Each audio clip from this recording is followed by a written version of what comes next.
Welcome to the Survivalist Podcast with Mark Puhali, Doc Montana, and Matt Gould. In each episode of the Survivalist Podcast, we look at different events and catastrophes that could happen to you. Then we give you the knowledge, resources, and recommendations you need to survive. The Survivalist Podcast is brought to you by Forge Survival Supply. In an era of uncertainty, Forge Survival Supply provides more than emergency supplies. We bring you and your family peace of mind. This podcast is sponsored by Epic Water Bottles and Pitchers. Every year, millions of Americans get sick from drinking contaminated water. Epic water filters remove chlorine, heavy metals, chemicals, industrial pollutants, pesticides and herbicides, iodine, and microbiologicals from your water. All of this is done with BPA-free, recyclable bottles and pitchers that are made in the USA. So keep your family safe and healthy with Epic Water. Okay, welcome to the Survivalist Podcast. This is episode 15. I'm here with Mark Puhali and Doc Montana, as usual. How you guys doing? Doing great. Good. Doing great. Good morning. Very good morning. And as the holiday season is approaching, I think a very fun episode and a very heartfelt episode for us to do would be one about human extinction or the possibilities for human extinction. I hope you guys agree with that. Let's do it. Yeah. I'm going to dive in by talking about an article that I read in The Atlantic. So there's a nonprofit organization called the Global Challenges Foundation, and they've calculated the risk of a global catastrophic risk. Based on their calculations, if you're an American, you're more than 5 times likely to die during a human extinction event than you are in a car crash. The gist is, you have about a 0.01% chance every year of dying in a car crash in America, which if you look at it over the course of a lifetime, you have about a 1 in 120 chance. And meanwhile, they have calculated, although I don't have a lot about their methodology, that across 100 years, the next 100 years, there's a 9.5% chance of a human extinction event. What examples of human extinction events are they given, or do they give examples, Matt? Yeah, that's a pretty high. That's a 10% number saying that we're going to be. What are they basing this human extinction on? Are they saying like an individual society, like someone in Papua New Guinea, or are they talking about all of us? They're talking about all of us. They say the 3 top likely scenarios would be number 1, nuclear war, all-out nuclear war. Number 2, extreme climate change, and number 3, a global pandemic from some kind of illness that's either natural, species jumper, or something that was bioengineered. Okay. Yeah. Well, none of that stuff. Well, we've obviously had some big pandemics in society, or the history of society, but none of those other things have really occurred. Well, going back millions of years, climate has occurred. Meteor may have speculated that it's occurred, but that hasn't happened in our lifetime, nor is the sun exploding in the next 100 years, I don't think. Yeah. From a scientific standpoint, and antibiotics are getting overused and out of control, and there is the possibility of a pandemic or a bird flu or a foot and mouth disease or some type of crazy strained chromatid or bacteria that could potentially get us. Maybe a big earthquake or a superquake, which we've discussed, but that's regional. Water, that's regional too. Nuclear war, we've kind of gotten rid of that bullet. Castro's gone. I mean, that was our last threat of nuclear war in the 60s. So yeah. I don't know. I'm calling bullshit on this 10% thing for the next 100 years. I think my daughter, well, we're probably not going to be around for 100 years, but maybe my grandchildren, I think they're going to be okay. What do you think, Doc? Well, I'm looking at the numbers. If you lose 10% of the Earth's population in the 100 years by one of those causes, how realistic is that? One thing I would wonder about is the statistics if they added up those percentages, and you really can't do that because otherwise you keep adding up other things and you end up with like a 850% chance that you won't live through tomorrow. If you just keep coming up with things. First of all, I'm worried that maybe our driving is pretty bad if it's that high. But I look at that and think, well, there are some big events that could take place, but could they affect that number of people? Because you're talking about 1/10 of the Earth's population is what you'd have to extrapolate. If there's 1 in 10 chance that anybody could die, then you would look at that as 10% of the people would die. So it seems high, although when I start thinking about 100 years out in the future, there are lots of things. So it's not all of a sudden. It could be, over time too. So maybe there are ways to kind of wrap this around some reality. But it does seem a little shocking. However, I guess I hear shocking things all the time. The plastics in the ocean and the Great Barrier Reef are two big ones now. So maybe there's a tipping point, which I guess the show's about. Well, let's get into them individually. The Black Death, the bubonic plague of 1340, did kill 10% of the world population. We could say that, that wouldn't happen again because medicine's so much more advanced. But like you said, Doc, there could be a brand new thing and Mark, that there could be a brand new thing that we're not prepared for, and then it's the same situation. If you took the Spanish flu plus World War I, so World War I deaths from that war, people figure is about 1% of world population died in that war, 3% in World War II. But if you took Spanish flu, which you could say was a direct result of World War I, that killed 6% of the people on Earth, which is really high. If that happened today, we would be absolutely shocked, wouldn't we? Yeah, I mean, as a survivalist and the purpose of this podcast, thinking about the things that could be the end of the world as we know it, right? So not human extinction, but a total collapse of rule of law in society and the way that we live. From talking with people, the number one thing that I believe people are concerned about is total financial collapse. What do you guys think about that? Well, I think that's a very real one sitting in front of us probably daily. I don't know if it would play out quite how the movies make it sound, but we do have pretty good evidence of how things could start to come apart. In fact, we dabbled with that back in 2007. Right. Us moving into worldwide depression. How many people are going to be out of work? How many people are going to be looking for food? Is the government going to go bankrupt in not only the United States, but other major countries? And how are they going to feed the population? What's going to happen? I think that could be a very real possibility if the United States doesn't turn itself around. If China calls our debt, what's going to happen? Is that going to take us to war? And I know, like you said, I think we discussed this, financial collapse could lead to other worldwide calamity and turmoil. Yeah. So how would that play out? I mean, Doc, you have a PhD, right? Yeah.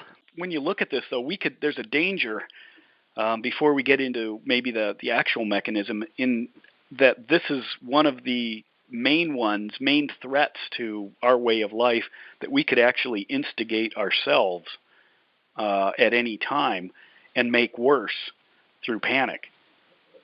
So that's where I think it's hard to use the straight facts. I think you're going to have to go into basically psychology in order to look at this and say, if these things start, these few indicators, then, when you take like a run on the bank, you get, a movement away from certain investments. You start to see the stock market react. You start, basically it's a whole bunch of these interdependent, gears, and we actually can control those, unlike, earthquakes and, even to a degree, probably nuclear war, but we actually can cause this to get much worse than it is simply by reacting and then counter-reacting. What's a scenario of how it could come about? I think the easiest is probably either some initial event, and that could be the grid down, or it could be an earthquake, or it could be any kind of natural disaster that upsets something. It could be a computer glitch that doesn't get resolved soon enough, or even identified soon enough. Even hacking, could start something like this.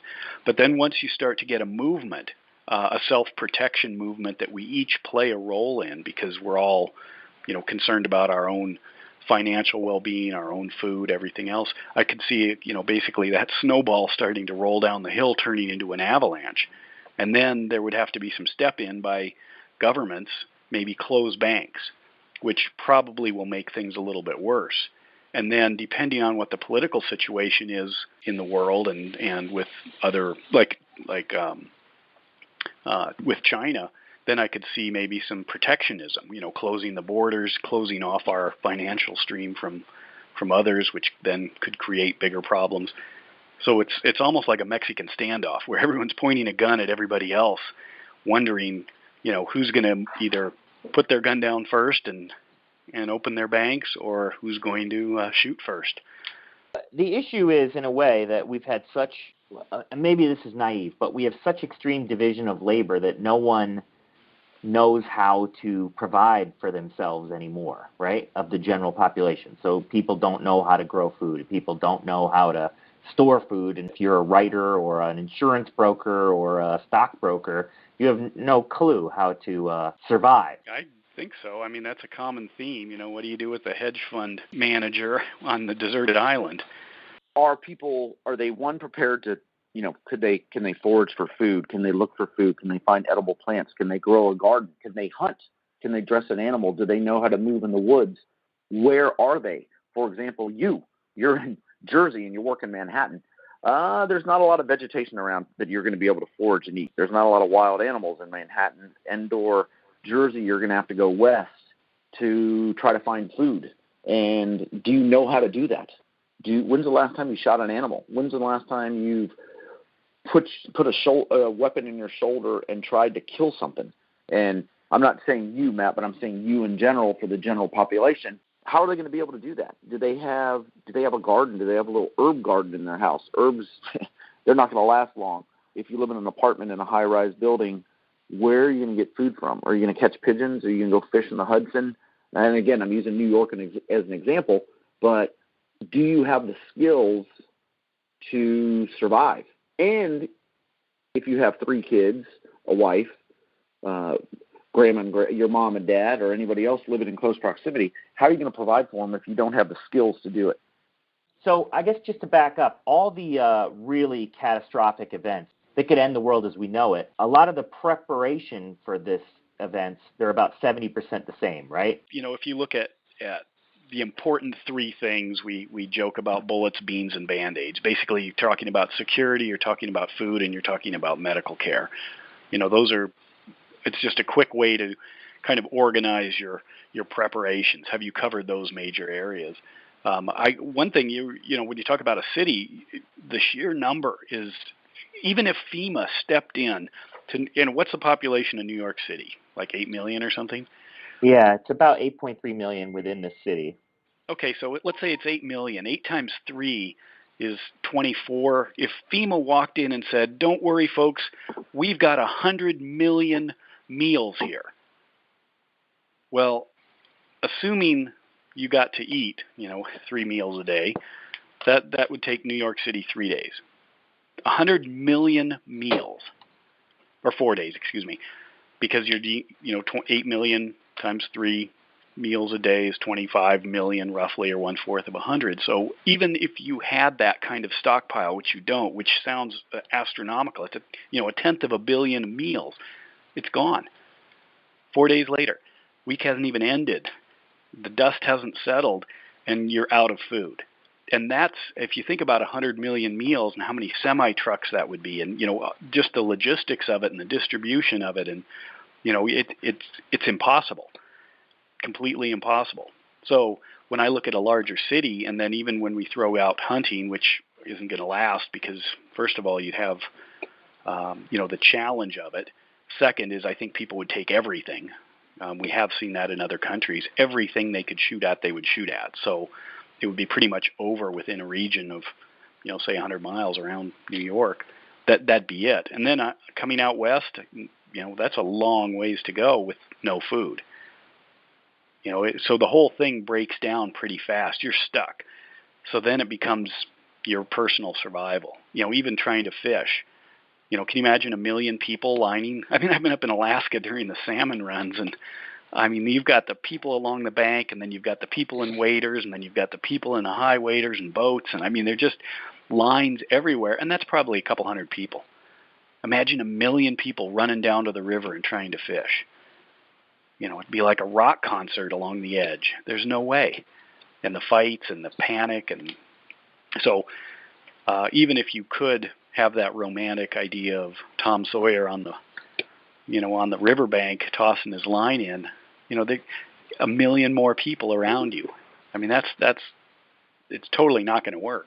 But anyway, The idea of the beans, bullets, and Band-Aids is, you're going to have to buy yourself some time, is my belief. So you cover those areas, and then you're going to have to wait, let's say, a couple of weeks at least before things, I don't know if stabilize is the right word, but somehow reach a point where now you can react to it. I think the retreat is going to be the first thing. You're going to have to get away from this, which might mean, find yourself in a non-flammable room and lock yourself in for a while, because it's going to be a madhouse outside. But people will calm down after a few days of no food. That'll be it. What? How would they calm down? By dying. That's what I thought you were. That's what I thought you were saying. I don't, hate to go down that road, but literally, if you have nothing and you're in a high stress, presumably violent environment, you're not going to last very long. So your idea, or if you're going to remain in New York, basically, I believe you're going to have to hunker down and hide until a certain amount of time has passed, which will then have sorted out, the people who are leaving, the people who are successful, the other people who have preps, and then those who didn't. And we see that around the world in all kinds of tragic situations. But if you go out and try to be in the middle of it, you're just as vulnerable as anybody else. So my guess is to disappear with your preps, which, as Mark pointed out, you're going to need more than an herb garden. But later on, those skills are going to be important. Early on, your own, international space station. You're going to be self-contained and locked away. And another big issue for financial collapse, especially if it was nationwide or worldwide, is wealth protection, right?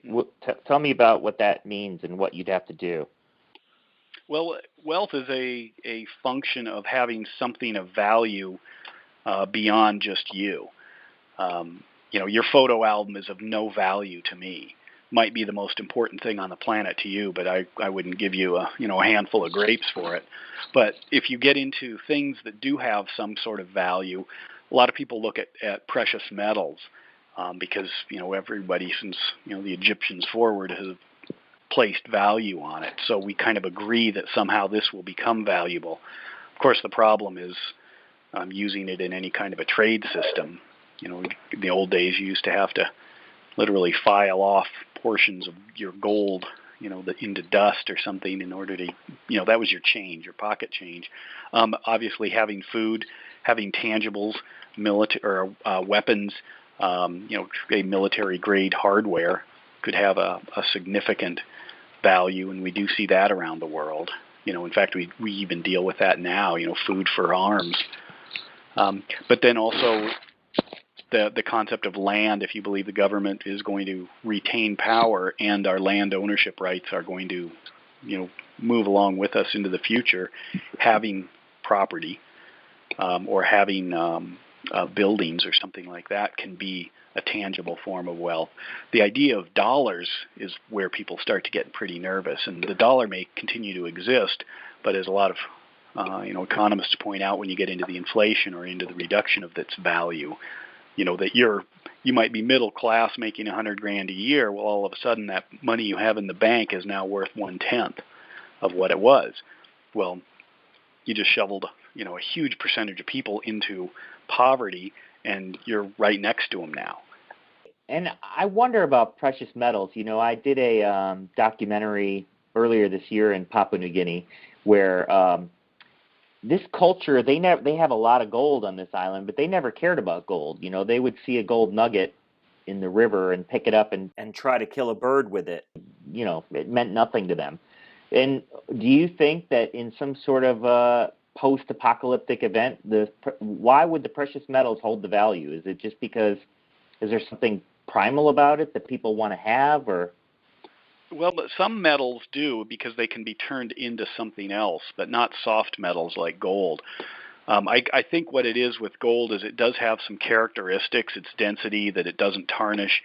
So it has been representative of wealth. So that's, it isn't real common, but it's something that if you have it, there's this agreement that it has value. If you're on an island, what good is it? I guess you could try to forge some kind of a blunt weapon with it or something like that. But honestly, it's more kind of like diamonds in some cases. It's just an agreed upon thing that's rare, has some unique characteristics, and anyone who has it has a degree of wealth. If everything collapses, what are we going to value? What's going to be of value? Are we going to move to bartering? Do I want a stack of $10,000? Do I want a lump of gold or a bunch of silver? Or do I want some food, some ammo, some whiskey? I don't smoke, but do I want some cigarettes? Do I want something that's going to give me comfort and fuel me and protect me? What good, like you said, Doc, is a soft gold that I can't melt that down to a bullet? It's not hard cast metal. So what things are going to be of value if there is indeed a big collapse? Or am I going to be using $100 bills to start as for kindling to start a fire? What's going to be of value to us? And like you said, bullets, Band-Aids, and food. What are we going to need to survive and protect our loved ones? So, right. When you talk about financial collapse, I guess I'm not too concerned about what has value on the other side of it, but that we as people who are believing in a financial system, while also glancing sideways at our own self-protectionism, we then could actually instigate something like this, some downfall, simply because we're all agreeing that this financial system is how stuff works. But as soon as you start pulling those pieces out, it's kind of like the airplane rivet model, whereas the airplane flies just fine, but you can pop rivets out of it, and there will be a point where you pop one more out and the whole plane crashes. You can lose a bunch of them, but you don't know which one will be that last. And so if you have an economic calamity that causes a reaction and people pull their money out and everyone starts stuffing it in mattresses, and the dollar starts losing value, and people are closing in on loans, wanting their money out of whatever they've invested in, and then the government, of course, is fairly hollow. I mean, it's a fabrication. It's just an agreed upon way of running business, and that could disappear or be dismantled. And then what? Right. That's when the other countries would have to say, okay, we're like Venezuela, we're just cutting ties. You guys go figure this out and let it happen. But if it's at a global level, nobody's paying any bills all of a sudden. What's going to happen? I read this book called Sapiens, which I think is really good, which talked about how Homo sapiens became so successful and basically pushed the other types of humans to extinction. And the concept was it's the ability for mass, I'll call it mass delusion, that Homo sapiens, for some reason, their brains could all agree upon imaginary systems that they all ascribe to. And I think that's what you're saying, same thing you're saying, right? Which is that we all agree that money is worth something and that government should be listened to. There is force to back it up, but it's thin. I think of it as mental modeling, that we all can, and that is a trait that we have that allows us, a significant advantage. Makes it very difficult when we fight each other too, because we can run scenarios just like computer programs, thinking if I do this, you can do that. And as Mark knows, in the military, you're constantly running those things, and then preparing for the most likely outcomes, and then coming up with a counter for that. And so you end up with in the going back to the financial collapse. There's a lot of people who think about this constantly and are looking at those indicators, both in the professional world and in the cabin in the woods world.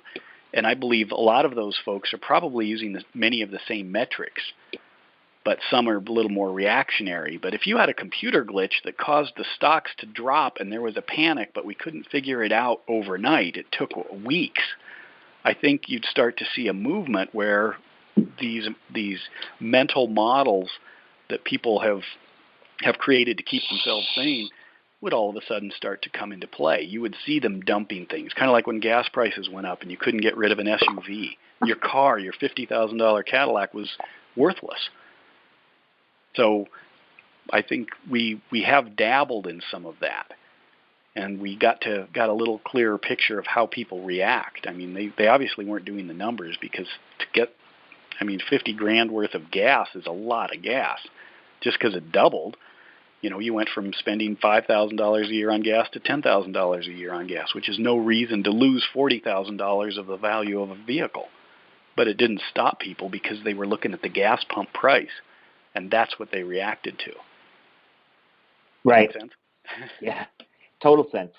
So, yeah, financial collapse, I guess we just have to keep our eye on it. Well, the problem is you can't keep your eye on it. With the housing market collapse in 2007, right? It's so complicated that we don't know how to watch for the indicators as a normal person, right? Or do we? Well, that one, I think you had to watch what was happening up to the point. Houses are tangible goods. They're still there. There were, a lot of places that, went into decay. But you're talking about our reaction to a physical thing. The financial world is often imaginary. We're trusting that these loans will be paid back. We're trusting that there will be a good job creation projection for next year. We're trusting that the services and goods that we pay for are going to stay within a certain amount of cost. When I hear the story, well, that loaf of bread's going to cost $200, and I'm thinking, no, it isn't, because the person who makes it isn't going to have the money to buy the grain or the wheat or to heat the oven or anything else. If you talk about all of those, it's not like there's going to be a shelf of $200 loaves of bread. They're going to go bad in a few days, and then what? We've just lost $10,000 worth of bread because nobody could afford it. You'll get a kind of a market reaction. And that's when it will probably drift down to bartering or skills. And that's where, some of the preps in terms of physical objects, but also in terms of what you're capable of sharing or doing. Dentistry, I imagine, would be a really good one to start, learning about. People pay anything when their mouth hurts. Dentistry, yeah. That's amazing. Castaway was just on the other night, and so I watched that scene where he knocks the tooth out with the ice skate. That was all of us could. Well, fortunately, I haven't had a toothache I don't think I ever have, but we could relate that if you don't have a dentist around and you're in pain and agony, what are you going to do? Or if you have an earache, or if you have a basic infection, a scrape or a wound, how are you going to clear up? If you have a staph infection, if you don't have antibiotics, you're going to die. All right, let's move on to what I do believe is the most likely event for the end of the world as we know it. The next part of the Survivalist podcast is brought to you by the Perry Blade Survival Knife, designed by SAS legend Mel Perry. For more information, visit perryblade.com. That's Perry, P-A-R-R-Y, blade.com. Welcome back. As I was saying, I think the most likely scenario for the end of the world as we know it is a nuclear war. When I grew up, we practiced the drills in school. We had nuclear bunkers all over the place, and people thought it could really happen. Now, I know that today people don't really think about it as much, but I'll call your attention to an incident in 1995 known as the Black Brant Scare. A Norwegian rocket, which was a weather sensing rocket, was launched on January 25th, 1995, called the Black Brant 12. And on their computer systems in Russia, it looked exactly like a launch from a U.S. Navy Trident missile. It looked exactly like that. I guess it had the same trajectory, the same altitude, and Russian president at the time, Boris Yeltsin, he had the suitcase, what we call the football, I guess, in America. I don't know what they call it. But he had that ready to go and was trying to decide if he should initiate a counterstrike. People don't even really think about that, but if he would have done that, and we're talking about one person's decision, Mark, I'm real interested in your military perspective. Well, I think, like Doc said, we rehearse all these things. The nuclear watch officers, they rehearse these, and they validate anything that any type of bird that launches up in the sky. These things are rehearsed and rehearsed and rehearsed. But that's not to say that to err is human. And there's humans involved, and there's fail-safes, and there's redundancies that think about, I mean, this was Norwegian, but think about a dirty bomb that could potentially initiate this. Or just think about movies that have been out that are trying to pit us against Russia or Israel or China, anyone with nuclear weapons, so we can try to have mutually assured destruction. So there's organizations out there that want to destroy us, want to destroy our way of life, that could facilitate something like this happening. That maybe some of these fail-safes, they fail and the redundancies don't check out, and or there's such a quick snowball of events that there's not enough reaction time to really figure out where some type of nuclear event occurred and we retaliate or someone retaliates against us. So the likelihood is there, even if it's small. As long as there are weapons, there's a chance of them being used. And so what would that look like, Doc? What would that look like if it was a sort of full-scale nuclear war? Well, it would unfold, as Mark pointed out, the reaction. The mutually assured destruction is kind of the philosophy behind it, of not using it, that you're going to go down too. The danger is you could get, a suicidal leader who doesn't care or believes, as we see in some of the Middle East fighters. And North Korea always rears their head when they're starving, and they want to make a name for this. So there's always that threat from them. And again, the rise of ISIS, other terrorist organizations they want to kill us, and they want to kill us. How they're going to get the best bang for the buck, a biologic or nuclear. So if you think about how this could unfold, let's just run a scenario and jump in, Mark. But let's say the chest pounding in North Korea gets out of control. We push back, and our usual banter that's been kind of going on, that we act like we're tough and they act like they're tough, and we sort of let the little kid push us around a little bit, knowing we could squash them. But let's say they happen to have some missiles, nuclear-tipped missiles, which they do, and they've been working on since the 40s, but now they launch a couple of those, and they go after our allies. They can't maybe reach mainland USA, but Japan, Europe. What happens then, if we are going to follow through, is we would retaliate. Now the question is, what is the size of this reaction? And if somebody else jumped in, maybe China, which would be foolish, but we're carrying this out, so then they launch.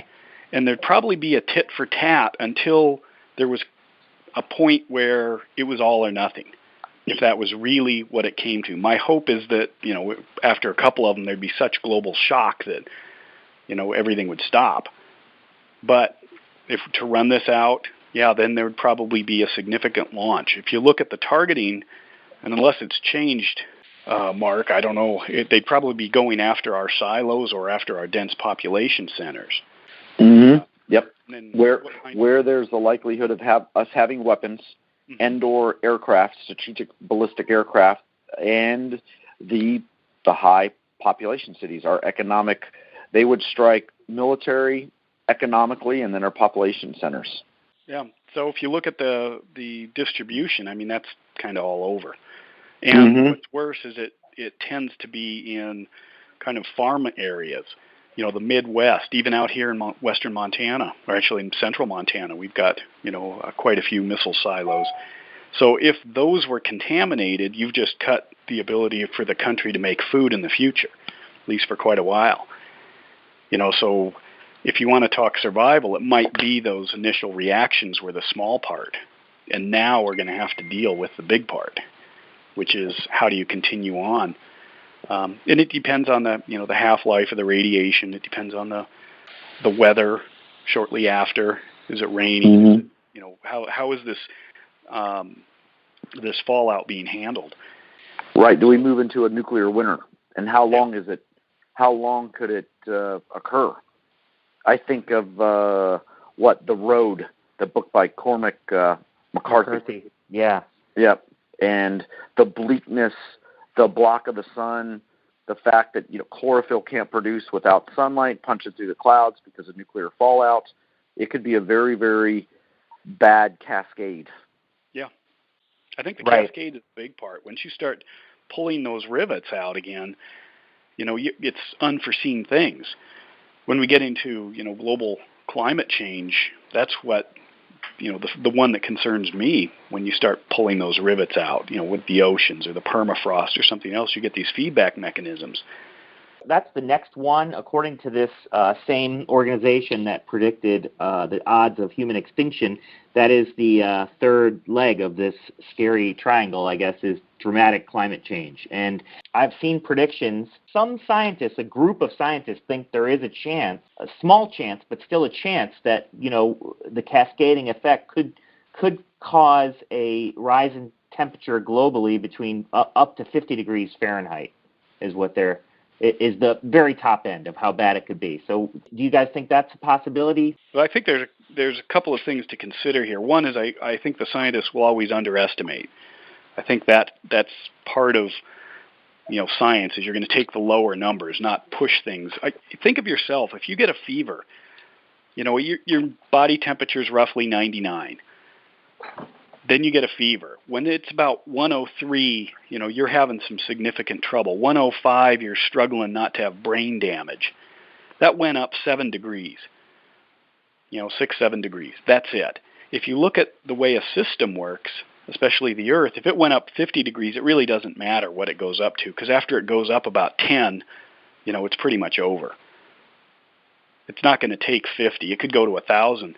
But if you want some models, I would use Venus and Mars as a couple of local examples of what can happen. I mean, Venus is close to us. It's about the same size as us. And it's a total runaway, boiling. It's a sauna. Planet. Yeah. I mean, it's noxious gases and too hot. Mm-hmm. So I'd look at the Earth and start running some of those feedback mechanisms, saying what do we need to survive and how long till you stop those.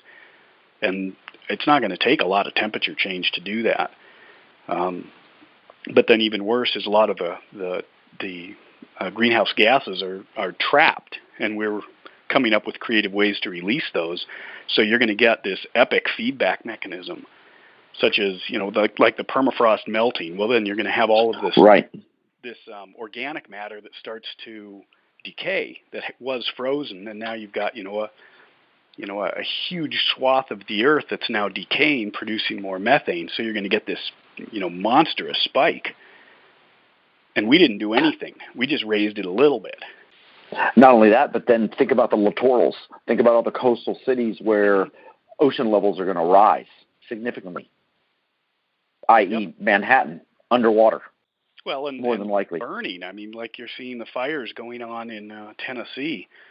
You're getting constant, gee, this never happened, or there's no record of this in 500 years, or this is way worse. And you're getting these mechanisms that feed on each other, as mechanisms do. You get a forest fire, and it takes out, the unnatural, previously logged trees, which were not the ones that were there, which don't hold the soil. Soil washes down, clogs the river, the trout all die. Then it dams up, backs up, and then it changes the flow during the winter, and, the city gets flooded. So all of these little pieces that we go about, walking around in our daily lives can suddenly turn against us.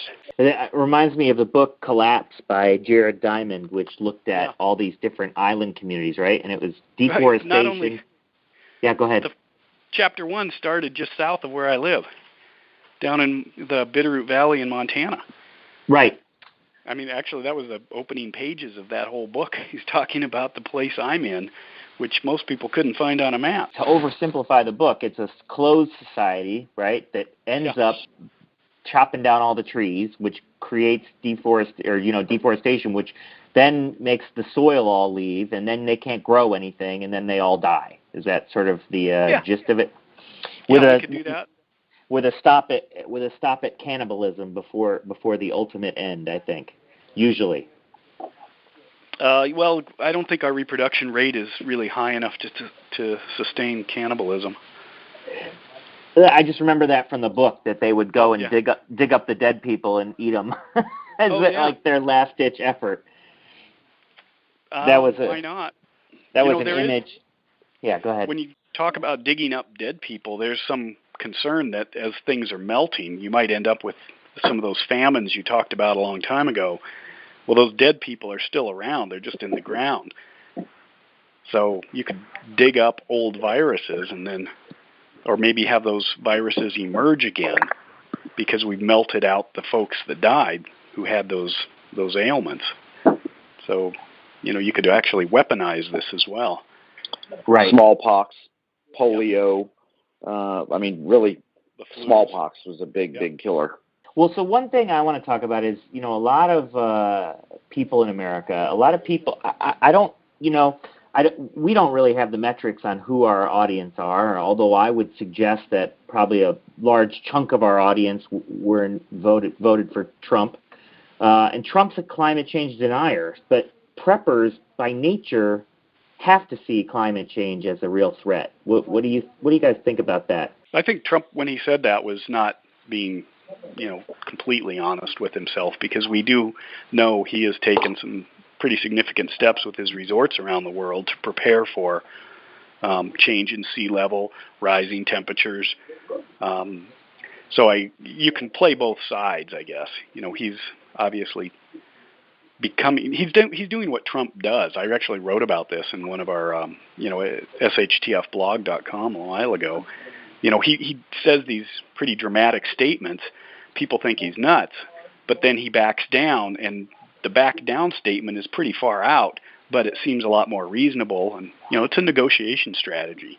I'll give you $10 for that Rolex watch. No way. Okay, maybe 5,000. Okay, well, it's worth 10, but I'll take 5. And all of a sudden it's normal. So I think that some of that is going to be toned down a little, but a lot of it nobody's going to be able to ignore. When things are on fire, when the sea level's changing, when food is not growing, you can believe whatever you want. Nature doesn't care. Is there a chance that we've already gone too far in terms of climate change, or is there a chance that we could correct it? I think we've gone too far, but I'm listening to other people too. I think we've gone far, but we're still managing to live. Nothing. Again, temperatures they claim have risen, but again, we're seeing ice coming back to the caps, and so I'm not saying I don't believe in climate change, but we're absolutely changing the environment of the Earth. And once again, just like with the rivet, I'll go back to like a sales analogy. What's going to be that tipping point? And do we know it? I think it's speculation. Do we know it? Do we have the data to support? Well, okay, if we burn so many more tons of fuel in the next 10 years, are we going to reach our tipping point to take us to the edge, take us to the brink, send ocean levels up by 15 feet? Are we going to have increased temperature? Look at Phoenix this summer, how hot it was. And I can't remember the summer temps overall. I don't have the data. But again, what's the tipping point? What's the last rivet? What's the last straw? And remember, things, like you said, Doc, nature doesn't care. And so is it many things occurring at the same time? The perfect storm. What's going to be our perfect storm that could maybe take us to the brink? Is it one variable? Is it multiple variables? Is it all these things that we're talking about that they happen? And all the smart folks who research all this stuff, they don't take a step back and try to stop it because they're consumed by the moment, and or I'll go back to lights out. The things we're past the point of trying to correct things once we lose the grid, right? We said it could be a 6 month, a year and a half delay if the big transformers go down. So is that going to happen too with the economy, with weather, with war, with famine, with disease? Or could all these things occur at the same time in a worst case scenario? Well, it strikes me that climate change could be the trigger. Extreme climate change could easily trigger financial collapse and then followed right away by nuclear war, right? Is that what we were talking about with the cascading? Doc, you had some thoughts about that? Yep. I think once starvation starts to hit, and if you've got nuclear weapons, you've got a bit of leverage. How about you throw some food our way, or what's there to live for? So that's a whole new dynamic. If you're instigating using them as leverage for a scarce resource. So can you imagine explaining to the U.S. population that we're all going to have to cut our caloric intake in half so we can ship over the food to Pakistan so they don't launch nuclear weapons? Or rapid disease. What if the urban centers become diseased and quarantined? What if we have to use nuclear weapons on our own soil to contain a virus or contain a threat, or a World War Z, not necessarily zombie, but what if big pandemic occurs with a new plague shows up and we have to kill our population because of suspected infection? I mean, again, this is all hypothetical, but it's certainly possible. Well, in the past, things have been done like that. So they're again downstream, unforeseen issues, but they've walled off cities in the past that were plague-ridden. Literally, bricked them in, and then the people lived for a while and then died. But the problem was that you had all these infectious folks. It stunk. Animals would travel in and out carrying the disease. So basically, they just preserved it. It wasn't managed well, but that's how they did it in the past. So, the idea of closing off L.A. or closing off New York, I think it makes good Hollywood fodder, but in reality, it's still there. It's not going away. Right. That was like Florence in Italy, right? They walled it up. They closed off the whole city at one point in the 15th century. Yeah, there's a handful of examples of that. Yeah, and shut off the water and just let them die, but they're still there. Right. And the way the world is connected, right? I mean, it's impossible. I feel that actually we should move into global pandemic, which is probably the fourth most likely way we're going to have a end of world as we know it event. Because how fast people move around and how much people interact with each other, that could happen very, very rapidly, right? Yeah. Well, look at Ebola coming to Dallas with that aid worker with the Ebola scare. When was that? 6-8 months ago? I can't remember when it was. I wrote an article about that for. Yeah, get on a plane and look at the virus movie. Look at any of the Hollywood events where disease, again, nature don't care. Like honey badger don't care. Nature virus doesn't care. It's going to spread. It's going to live. It's going to move from host to host by our own action and doing. And there's so many variables to try to control and/or how are you going to tell me you're going to keep everyone in Manhattan? No one's going to try to get off the island with a global pandemic. No one's going to try to get out of San Antonio, Dallas, Billings, LA, Denver.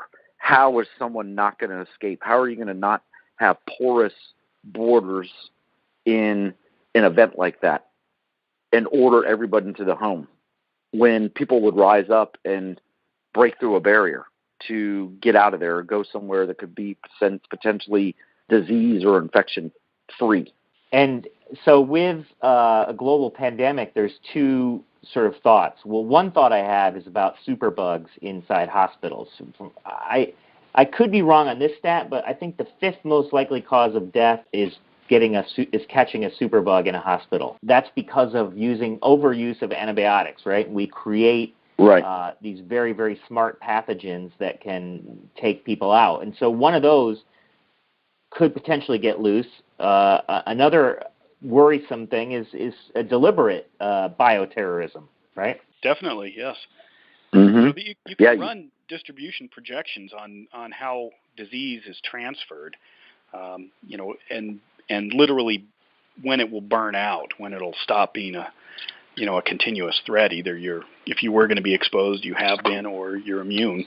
But some of the things that go on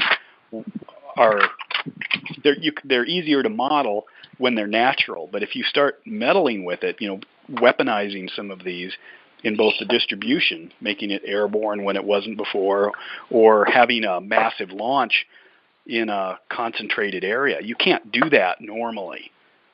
It's not like one sick person, he's coming in contact with another person, and you can get this kind of spider web of distribution versus exploding a weapons grade, anthrax or something in a city, because that changes the model pretty fast, which then changes the prediction of the spread and then our reaction to it. But if you look at what could happen, it's significant. I mean, there's people in the world that hate us in America, right, and would wish that we were all dead. I think we can agree on that. Yes. And if they had the technology, they would use it. Yes. The technology and or the access and poisoning a water supply, poisoning a food warehouse, a food distribution center, putting some type of virus or smart bug in, I'm thinking listeria because we've had that with Bluebell ice cream, but putting it in a common product, a Procter & Gamble, a J&J, a product that gets distributed throughout the United States. And by the time it gets out, it's too late. Or many people are infected. It's not isolated. It's in the major population centers of the United States. And then how are you going to control an outbreak? Yeah, right. And then the panic, it's kind of like the financial collapse. Then we're going to react, and then we in turn could make this worse, in our own attempt to survive or get away. If you think of law enforcement where they're trying to maybe operate a quarantine, but we're all shooting each other, going after food, and now it's a kind of a free-for-all. And it didn't start that way, but that's what we turned it into. We being everyone but me, of course. Yeah. I want to break off here because I think we've been talking a lot about it. We're missing two of my favorite human extinction events, which are robot overlords and a super comet. But I want to come back and talk about some of the more exotic ways that things could happen. I know that Stephen Hawking thinks that the singularity is what's going to wipe out humanity. And Doc, you mentioned you've met with Stephen Hawking before, right? Yeah. I met him in Seattle. But that doesn't give me any intellectual superpowers. I thought maybe it did. But let's come back and talk about those, and then let's also talk about how you could prepare for one of these events. It seems like the answer to everything is have a ton of food, have a ton of guns, and move somewhere where everyone else isn't. Is that pretty much the way to do it? Yeah, except if you get into the super volcano, because that's just down the road from me. So, I'd score pretty low on that one.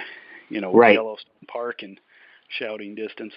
But, yeah, I think that's probably borne out in logic. It's borne out in traditions, history, and, in fact, there's no real survival advantage to densely packing yourselves in, an unsustainable city. I guess, there's a herd mentality. If something's coming after you, there's a good chance it'll get somebody else. But none of our threats are these roving monsters that are eating people. Right.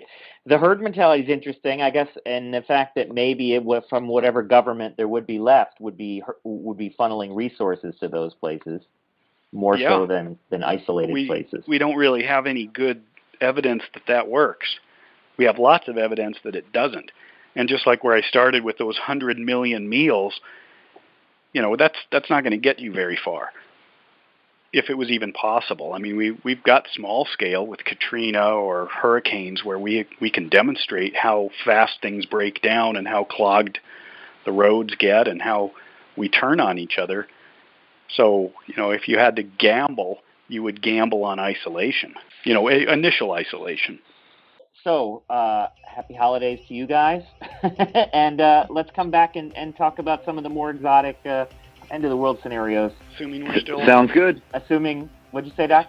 We're still here. Right. We don't have a solar flare or a crazy radical nuke launched or some worldwide 3-day virus that knocks everybody out. Let's hope. You've been listening to the Survivalist Podcast with Mark Puhali, Doc Montana, and Matt Gould. Brought to you by Survival Cash, Forge Survival Supply, Epic Water Bottles and Filters, and the Perry Blade. Please visit our website, thesurvivalistpodcast.com, for more information.